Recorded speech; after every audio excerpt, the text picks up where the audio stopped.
Comment construire lisiblement et rapidement un graphique qui représente l'évolution d'un paramètre en fonction d'un autre? Prenons l'exemple de l'évolution de la température d'un banc en hiver en fonction du temps. J'ai un tableau dans lequel est renseignée la température mesurée à différents temps.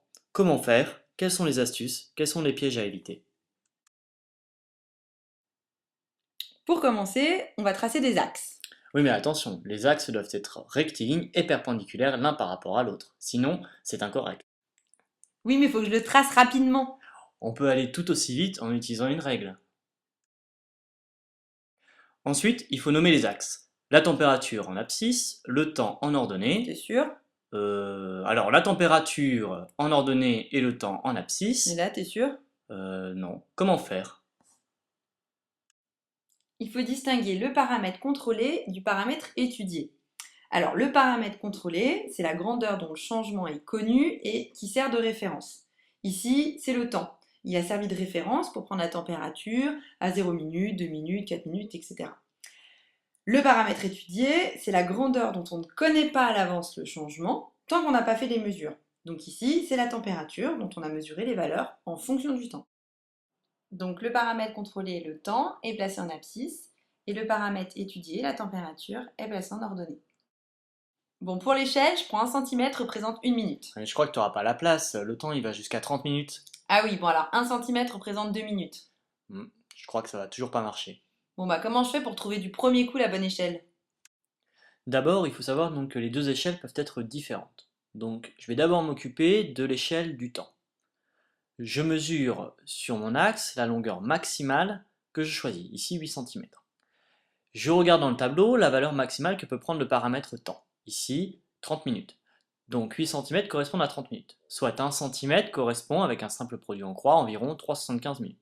Pour faire plus simple, je vais choisir 1 cm correspond à 4 minutes sur mon échelle. Une fois que j'ai fait mon calcul, je peux placer sur mon axe 0, 4 minutes, 8 minutes, 12 minutes, etc. Je m'occupe maintenant de l'échelle de la température. À nouveau, je mesure la longueur maximale de mon axe, ici 6 cm. La température maximale correspond à 8 degrés Celsius, ce qui signifie qu'en fait 1 cm correspond à environ 1,3 degrés Celsius. Pour simplifier, j'arrondis à 1 cm correspond à 2 degrés Celsius. Je place sur mon axe 0, 2, 4, 6, etc. Maintenant, je place les points. Alors à 0 minutes, il fait 3 degrés Celsius. À 2 minutes correspond la température de 3 degrés Celsius. À 4 minutes, la température de 3,5 degrés Celsius. À 6 minutes, la température de 4 degrés Celsius. À 8 minutes, la température de 4,5 degrés Celsius, voilà à peu près là. À 10 minutes, la température de 5 degrés Celsius. Non, non, mais attends, ça va pas là. Tous les points dont les coordonnées ne sont pas notées sur l'axe, tu les as mal placés. Comment est-ce que je peux faire alors? Pour être précis, tu peux faire les traits de construction. Alors, pour le premier point à 4 minutes, tu prends ta règle, tu te positionnes bien à 4 minutes, tu traces un trait, et puis tu fais la même chose pour l'axe des ordonnées, 3,5 degrés, on se positionne bien entre 3 et 4, et on fait un trait de construction, et à l'intersection des deux, j'ai mon point posé précisément. Tu fais la même chose pour tous les points, et tu peux construire comme ça, précisément, chacun des points. Une fois tous les points placés, tu les repasses au stylo et comme ça, tu peux effacer les traits de construction. Alors maintenant, on relie les points. Alors avec la règle, ils sont à peu près alignés, comme ça. Non, tu peux pas faire une droite, les points ils sont pas alignés. Bon, alors comment je fais? Il faut que tu fasses une courbe à main levée. Comme ça? Non, il faut que la courbe elle passe par tous les points.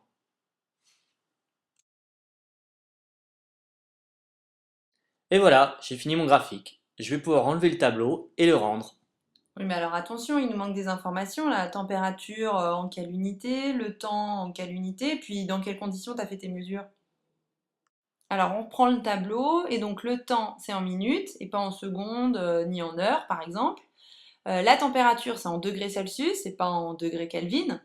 Et puis, c'est la température du banc en hiver et pas la température de l'extérieur ou de l'intérieur de la maison, par exemple. Et elle est mesurée en fonction du temps. Donc, c'est important de mettre le titre. Et tu peux mettre en avant le titre en l'encadrant.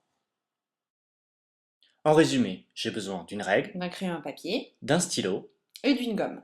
Sans oublier les astuces. Alors, astuce 1, utiliser une règle pour tracer les axes. Astuce 2, positionner la grandeur contrôlée en abscisse et la grandeur étudiée en ordonnée. Astuce 3, choisir les échelles les plus appropriées pour l'axe des abscisses et pour l'axe des ordonnées. Astuce 4, positionner précisément les points en utilisant, si nécessaire, des traits de construction.